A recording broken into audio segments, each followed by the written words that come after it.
move on. And viewers, artificial intelligence has become a concept synonymous with the 21st century. From healthcare to transportation, artificial intelligence is driving unprecedented changes in all aspects of our lives. Absolutely. And to enlighten us on the long-standing impact AI might have for us, we have with us a media trailblazer. And joining her is a phenomenal entrepreneur who started his journey at just 19 by transforming the hospitality industry. It is our pleasure to invite on the stage the CEO, Zukerberg Media, Randi Zukerberg, and founder and group CEO, Oyo Rooms, Ritesh Agarwal, to share with us their insights on how artificial intelligence will change the future of humanity. And they will be in conversation with Aisha Faridi. A round of applause, ladies and gentlemen. Over to you, Aisha.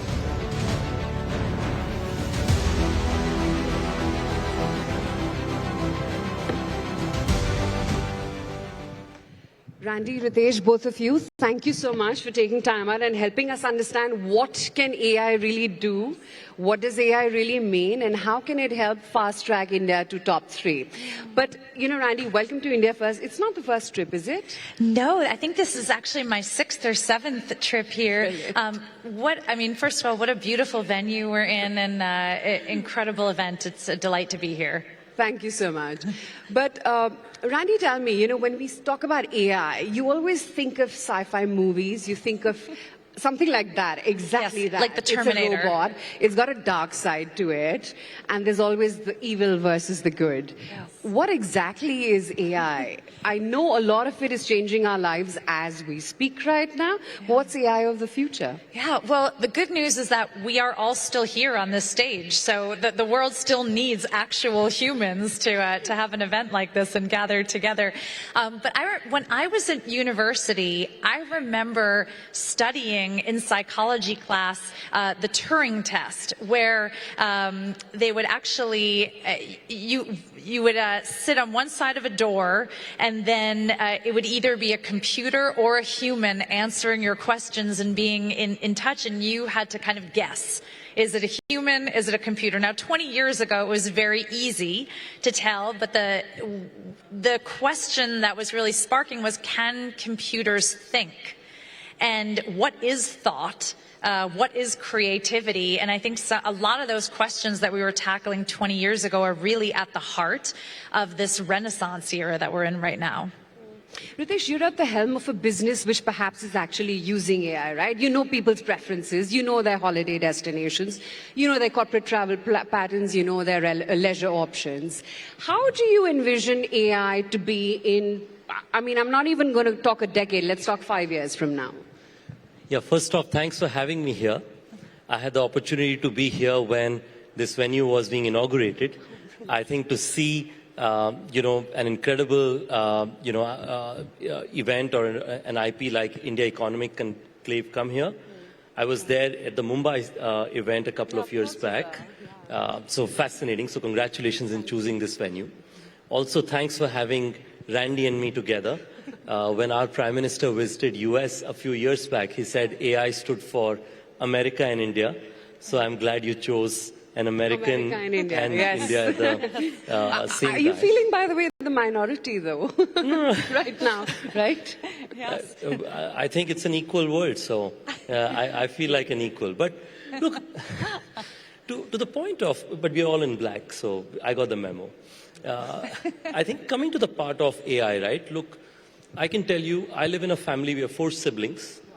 My eldest sister works for a rating agency. Second sister works for a Big 4. Brother works for an IT services company, and I run a hotel company. And whenever we all get together, our conversations are only about how each of our jobs and our businesses are getting changed by AI. So you may think hospitality industry is going through it, but it's true for everyone else. Yeah. In our business, look, I think AI is transforming everything. We change our prices now millions of times a day. Could not have happened with humans. Typically, every hotel is supposed to have a revenue manager. Now those revenue managers are data scientists. And on the other hand, a lot of the everyday work of the... So 2 of your sisters have more job, right? Sure. Opportunities. Because some of their companies are doing the same work, yes. But the other is, I think, 10 or 12 years ago, maybe 14, smartphones came by. There was $0 of economy that was transacting on smartphones before that. Today, a company like ours, which is worth few $1 billion, is built only on the back of smartphone. And if you combine so many, it's trillions of dollars that have been built purely on the back of smartphones. I think AI is going to do just that. So either we learn how to go from being a smartphone to an AI company, or there will be another Ritesh who's a 19-year-old kid who will figure out an AI way of building a business in our industry, and I don't want that to happen for sure. So how is this Ritesh adapting to the fast-moving world of AI? Look, I'm learning a lot. I think my favorite job is getting two ChatGPT archetypes to debate with each other about all kinds of questions I ask. I have recently been trying a lot of Anthropic beyond ChatGPT because it's easier for professional work. We have a OYO company-wide program where any employee, whether you're a salesperson, business development person, you can send ideas about how do you use AI in everyday life, because it's going to change everything, right? Like your finance teams will probably not do a lot of the work that they do today. I almost compare AI world like our Hindu version of Ram Rajya, where you don't need to do a lot of work and machines will do most of it for you, so we can do thinking and perceiving new ideas. Yeah, absolutely. But, you know, like Ritesh said, Randy, we had the iPhone moment and now we have the AI revolution at hand. Tell me, is it going to be an isolated something, few sectors touching it, few sectors delving into it, or do you think economies at large and at scale and mass will have to adapt to AI if they want to reach and climb up the global ladder of the fastest growing economies? It's a great question. And Ritesh, I think your analogy to the smartphone is spot on, because I remember sitting in Silicon Valley the summer the smartphone came out, and it was such a divided moment in Silicon Valley. I think about half the companies said, oh no, this is just a passing trend. We're going to wait till things go back to normal. And then the other half, including all of us at Facebook, thought, oh no, this is the way consumers are headed. And I remember we took a massive hit to the bottom line of the company to retrain every single engineer and upskill everyone in the company on smartphones and apps and the ecosystem. And it was a huge gamble, but ultimately I think it saved the company, first of all, and set us up for success. And you could very clearly see a few years later which companies had taken that gamble and which hadn't. I think we are sitting at a very similar moment with artificial intelligence. I think the companies that take the effort to upskill their workforce, to really put AI into the DNA of every role in a company, I think 3-4 years from now, we're going to see a very similar trajectory to what we saw with the dawn of the smartphone. But you know, with AI always comes that big question, oh my God, is it going to be a mass job loss creator? Is it going to have the domino effect? Is everyone, will they have to reskill themselves, or will everyone just lose their jobs? Break that myth for us. Yeah, you know, I think for sure there will be a bit of a messy middle with any new innovation. While we're in the process of upskilling, while we're in the process of getting used to it, we will have a divided workforce where there are people whose jobs become redundant sooner than we can retrain people for new things. But what will emerge are the kinds of careers that don't even exist today, which are so exciting. I mean, some of these data science roles and how they will evolve. I like to say that people who use AI well are like spellcasters. It's like being in Harry Potter and having a magic wand. You know, maybe the work you used to do, the work of the magic wand, and now you're doing the work of casting the spell and instructing the magic wand. And the roles I think all of us will have in business don't even exist today, which is both scary and very exciting. So yes, there will be a few-year period that we're retraining people, and it's a little messy, and we're figuring out where people fit into the ecosystem. And then I think we really emerge in a new tomorrow. Well, what could be the ethical considerations? Because, you know, right now you're so worried about data leaks, about scams arising. you don't know the boundaries, and you've not really set the boundaries because you don't know what you're getting into. Yeah. What are various governments and policymakers doing that to sort of set the boundaries right, have those ethical considerations in place when you talk about AI? Yes, I think about this a lot because I'm such a fan of innovation and rushing forward, but having been on the front lines of Web 2, the only thing that I wish I could go back and tell myself was that, yes, innovate into the future, but maybe take a little bit of a pause to think about what could happen and how to get ahead of that first. So even just an example from my own career, one of the projects that I'm most proud of was really being at the dawn of live streaming and creating Facebook Live and our live streaming functionality. And I remember those first few years, suddenly we were seeing politicians able to get in front of their country for the first time, celebrities, sporting figures. It was such an exciting moment. And then I remember I also saw someone live stream going into a church and shooting. And that broke my heart, that moment in technology, because never did I dream as a kind of a young 20-year-old rushing into the future that it would even dawn on someone to use technology in such a horrifying way. And so I wish that I could just kind of go back to young Randi and say, let's have a think. Here we all are in this room, the leaders of industry. We have an opportunity right now to shape the future, but be thoughtful about it. And I think that's something that's really important. So do you think creators such as you, and I'm calling you creator here because you did create the Facebook Live, which did change most of our lives, do you think the responsibility and the onus lies with the consumers, the users, or is it with creators such as you who have to set the rules right there in the beginning? I think yes to the entire ecosystem. I think there's onus on the data sets, making sure that they're diverse enough and representative enough and unbiased.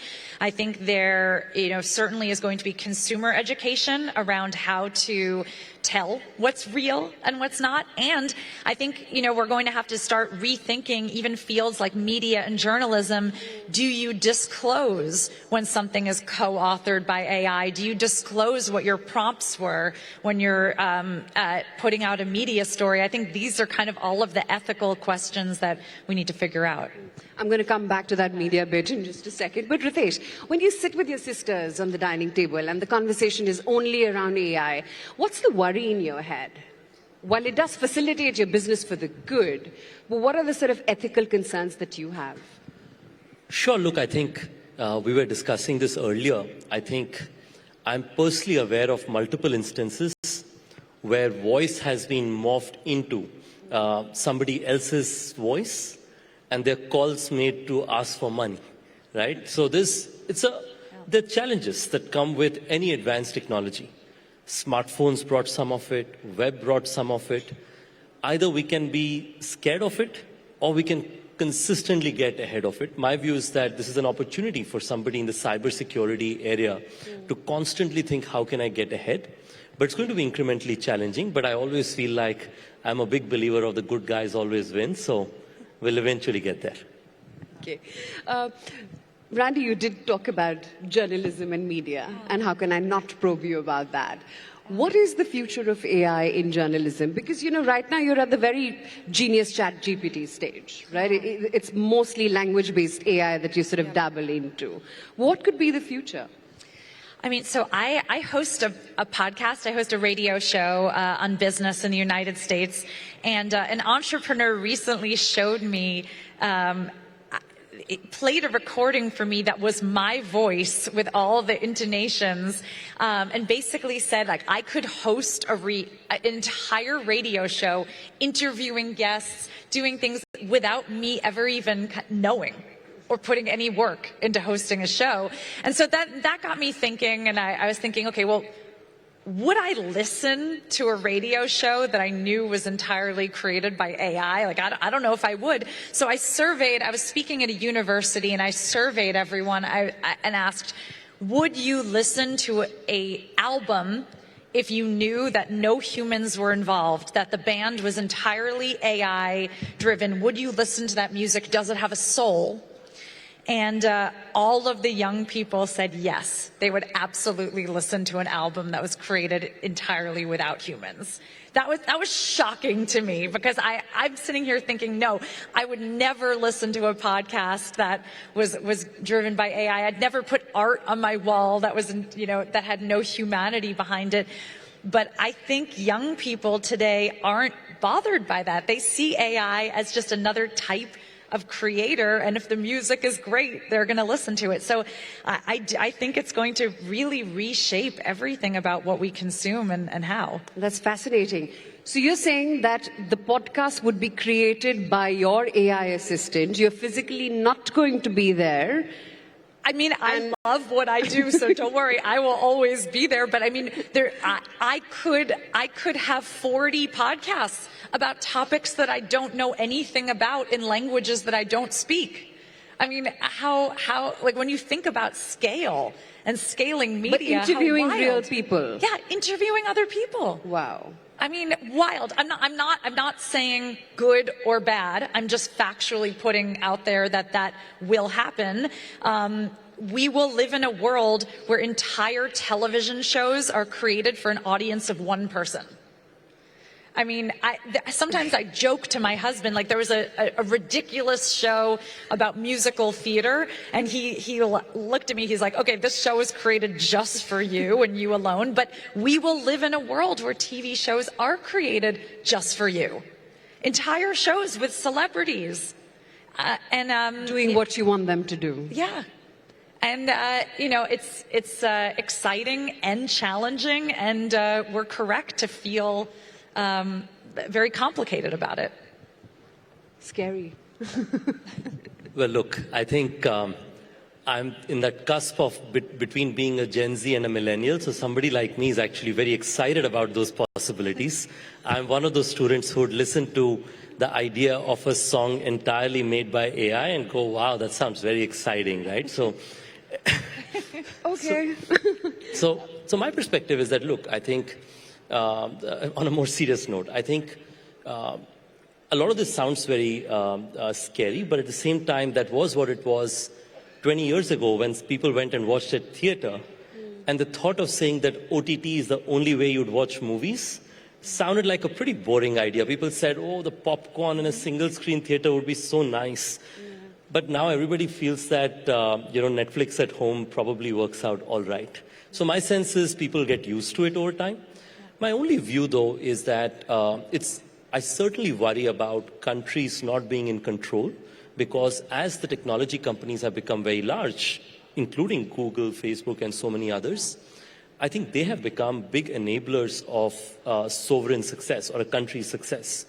So I strongly believe, and I know there are very differing views in India about it, I actually believe that India and every large country should consider building their own sovereign AI, because in the long term, that would be a core competitive advantage as a nation. And look, India has done very well with UPI, Aadhaar, and many others. I think sovereign AI is one that I'd encourage. And with Llama, I think it becomes far more easier to build out infrastructure for a sovereign AI. So I think we should own a part of that stack, is what I believe.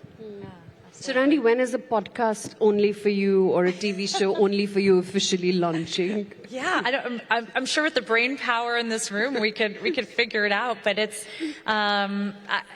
absolutely. I mean, I think when you think about the implications on a broader scale, it's exciting and challenging.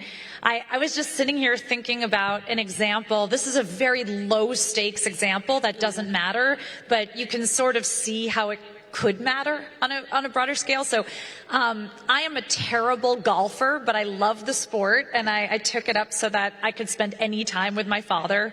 And so recently I was testing an AI golf coaching app. And the entrepreneur was so excited to show it to me. I demoed my swing. Nothing happened. No feedback. And the entrepreneur's panicking a little, has me test it again. Another swing, nothing. Turns out that because I'm left-handed, there was just simply not enough left-handed data for the AI to pull on to coach. That is a very low-stakes example. We laughed about it. I moved on. My golf swing is still terrible. I'm probably uncoachable anyway.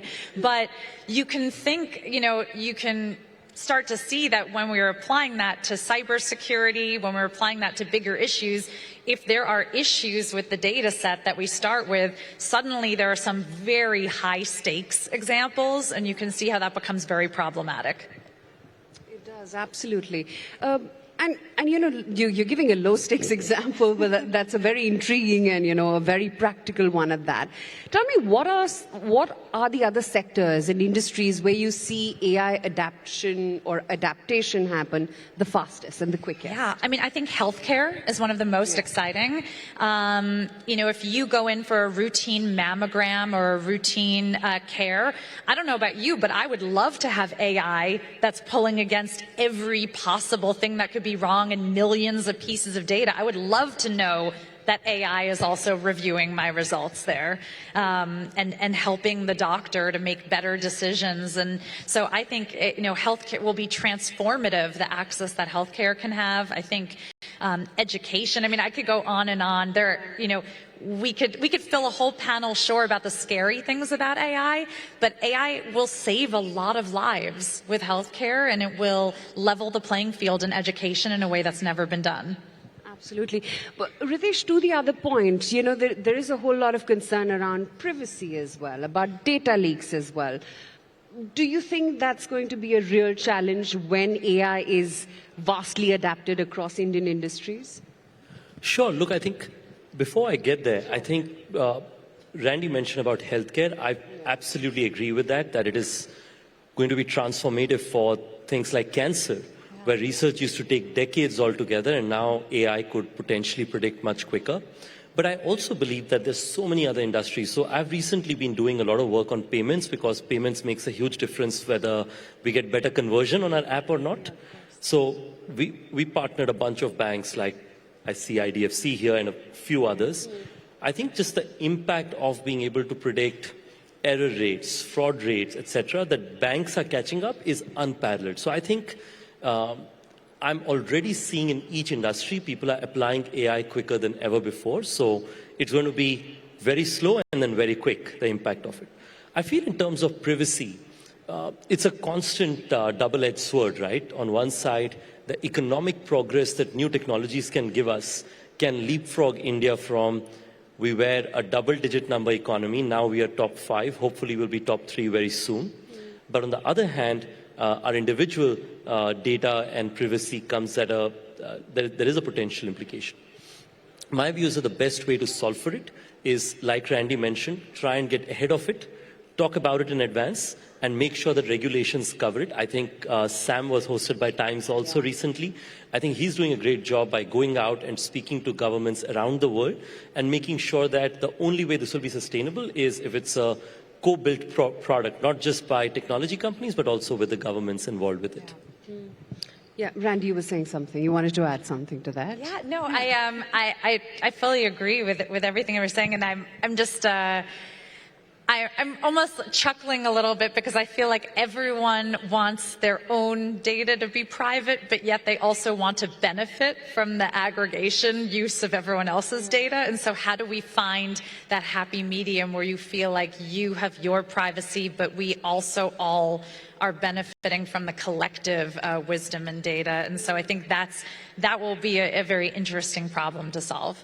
So I have to ask you this. What is the next thing at the Innovation Hub at Zukerberg Media that you're currently working on? What's that amazing idea? Yeah, we always have our hand in so many things. For me personally, my biggest hobby is long distance running, and so I'm looking right now at a lot of AI use cases across health and wellness and running. I've been testing some different AI technology on how to get people back into sport after injury recovery. I've been looking at coaching journaling apps and things like that. And it's pretty amazing. I mean, just even the data that all of us have on our wrists. I wake up every morning to, 6 different, this is how you slept, so this is how you'll perform today, and you might want to dial this back or dial this up, or we recommend doing this. And so I feel like I wake up to my AI overlords on my wrist telling me, how my day is going to go before I've even gotten out of bed. And so I have made peace with the AI, but so that's an area. Wellness, healthcare is a big area that we're focused on. Absolutely. Randy's just back after 6. We were talking earlier, 6 marathons. And she's going back for an... tell, Randy. And she's going back for an ultra marathon, which seems to be twice the size of a traditional I'm running marathon. So what's your AI assist telling you? Can you kill it? My AI is writing my obituary, I think, right now as we speak. But I'm running a 400-kilometer race in May.